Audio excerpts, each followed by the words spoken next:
students, today we will read class 7th science chapter 3 fiber to fabric. First we will introduce about the chapter. In class 6 you have learnt about some fibers obtained from plants. You have also learned that wool and silk fibers are obtained from animals. Wool is obtained from the fleece of sheep of yaks. Silk fibers come from cocoons of the silk moth. Do you know which part of the sheep body yield fiber? You aware how these fibers are converted into woolen yarn and why from the market to knit sweaters? Do you have any idea how silk fibers are made into silk, this which is woven into saris? तो आपने भी class 6 में पढ़ा था plant और animal fibre के बारे में. इसमें आपने प्लांट्स फाइबर के बारे में भी डिटेल्ड पढ़ा था, लेकिन इस चैप्टर में अभी हम एनिमल फाइबर के बारे में पढ़ेंगे जिसमें वूल और सिल्क का एक्सप्लेन किया गया है. वूल जो है हमें सीप से मिलता है और सीप और सिल्क जो मिलता है वो हमें सिल्क मोथ से मिलता है. तो ये इनसे जो बनने वाले इन फाइबर से किस तरह से यार्न बनता है और किस प्रकार से इनके कपड़े बनते हैं, तो अभी हम इसके बारे में हम पढ़ेंगे. किस तरह से बुने जाते हैं, जैसे कि वूल से स्वेटर बनता है और उसको सिल्क से साड़ियाँ बनती हैं. In this chapter we will try to find answer and this question. First we will discuss about the wool the animal fiber. Wool is common name applied to soft curly fiber obtained mainly from the fleece of domesticated sheep. जो wool होता है वो common name है soft curly fiber के लिए आता है, जिससे जो कि wool प्राप्त होता है एक domesticated sheep के fleece से. तो अभी हम इसमें कुछ wool wearing animals देखते हैं. इसमें ये फिगर बने हुए हैं wool wearing animals के, जिसमें से ये देखिए अंगोरा sheep, गोट, और ये अलग अलग स्टेट अलग अलग कंट्रीज़ में पाए जाते हैं. तो गोट है, अंगोरा गोट है, याक है, लामा है, विकुना है, camel, alpaca and angora rabbit. अब पढ़ेंगे हम प्रॉपर्टीज़ ऑफ वूल.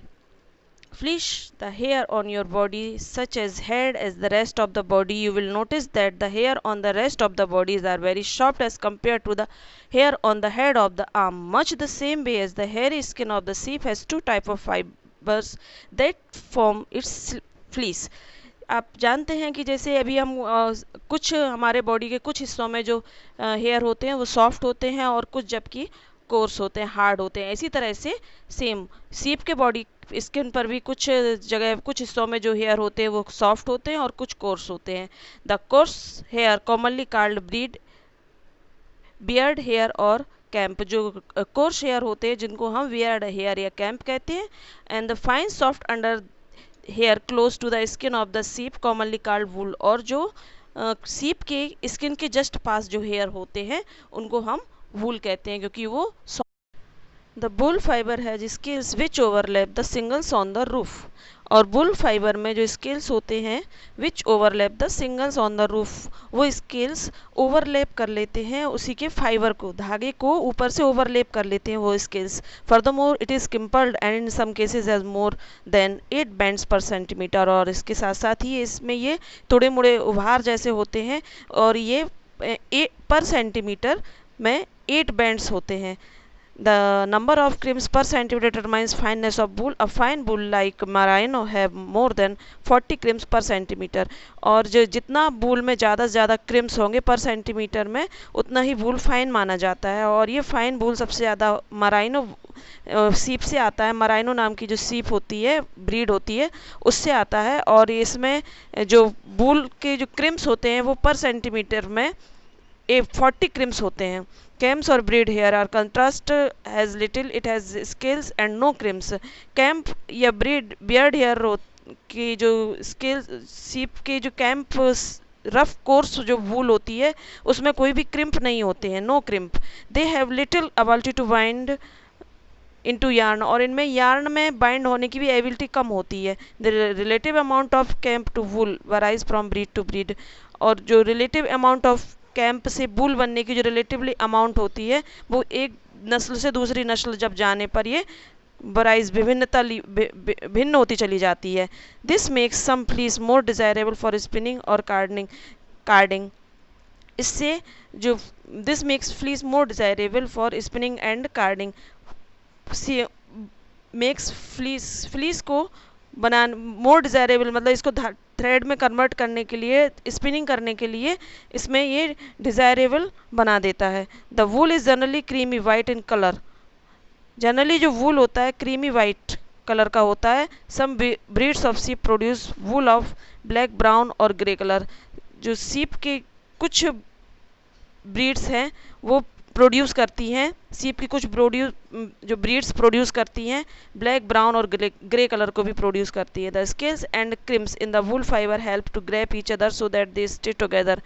और स्केल्स एंड क्रिम्स, वूल में पाए जाने वाले जो क्रिम्स और स्केल्स हैं वो एक दूसरे से इस तरह से ग्रैप किए हुए थे, एक दूसरे को ओवरलेप किए हुए थे हैं, और ताकि वो उसमें स्टे रहें, बने रहें। Because of the crimps the wool fabrics have greater bulk and any other fabrics. क्योंकि यदि वूल में क्रिम्स होते हैं तो क्रिम्स की वजह से ही वो जो वूल का जो फैब्रिक होता है काफ़ी बल्कि यानी फ्लफी दिखाई देता है। Then can retain lot of air and hence woollen fabrics are good insulator of heat.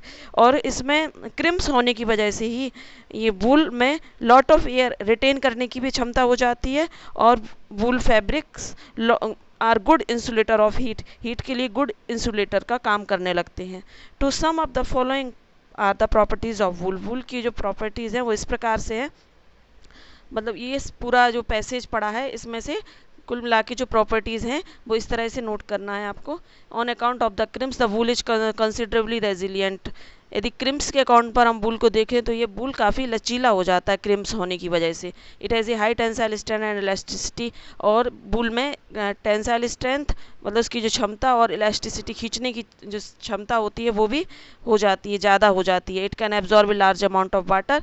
और वूल में लार्ज अमाउंट ऑफ वाटर को एब्जॉर्ब करने की क्षमता हो जाती है। It is light weight and can be easily died. ये हल्का होता है और ये इजीली डाइड और आसानी से रंग किया जा सकता है इसको। It is the heat insulator, it can trap volume of air. और ये एक हीट इंसुलेटर की तरह कार्य करता है क्योंकि ये वॉल्यूम ऑफ एयर को ट्रैप कर लेता है।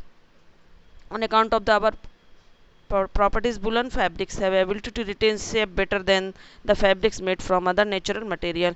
और इस प्रकार से ये समस्त जो प्रॉपर्टीज़ हैं वूल उसके आधार पर वूल में अच्छा वेटर शेप को रिटेन करने की भी क्षमता होती है, एक अच्छा शेप प्रदान करता है यानी वूल से बनी हुई फैब्रिक को।